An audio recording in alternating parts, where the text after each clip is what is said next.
उधर द्वार पर खड़ी सुभद्रा का भी यही हाल हुआ था, क्योंकि यह सिर्फ कृष्ण और बलराम की ही कथा नहीं थी, बल्कि उसके भी बचपन की बात थी। सुभद्रा यह सब सुनते सुनते जड़वत हो गई। रोहिणी कथा सुनाती जा रही थी।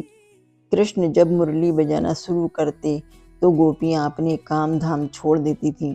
गायों के थन से खुद दूध झरने लगते, रसोई में दूध उफन कर बह जाता, चूल्हे पर रोटियां जल जाती, स्त्रियां श्रृंगार भूल जाती, काजल गाल पर लगा लेती, कुमकुम होठ पर मल लेती, और ध्यान में बैठी गोपियां भी सुध भूल जाती।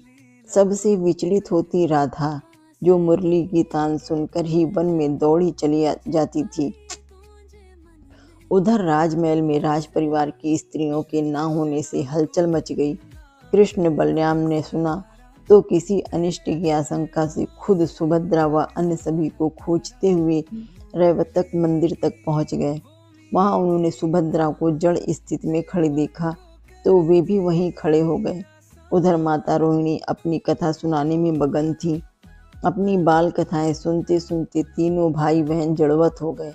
उनके अस्तित्व खोने लगे, नेत्र फैलने लगे, हाथ पैर लुप्त प्राय से लग रहे थे।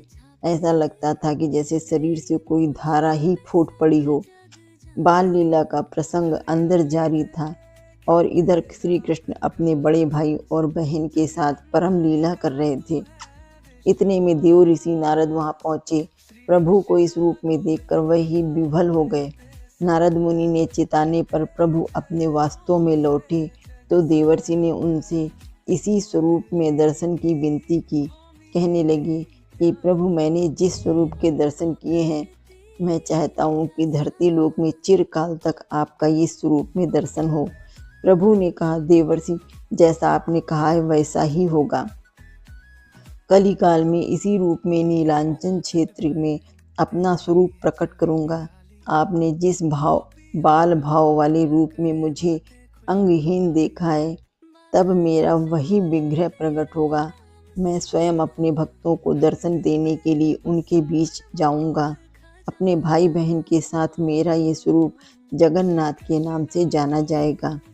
श्री कृष्ण के दिव्य वाक्यों के अनुसार कलयुग में उसी दिव्य स्वरूप के विग्रह ने प्रकट होकर जगन्नाथ प्रभु के रूप में भक्तों को दर्शन दिया। रथ यात्रा के स्वरूप में भगवान जगन्नाथ अपने भाई बलभद्र व बहन सुभद्रा के साथ भक्तों के बीच आते हैं। उनके हाथ पैर नहीं हैं, केवल आंखें ही आंखें हैं, ताकि वे अपने भक्तों को जी भर कर देख सकें। जय जगन्नाथ।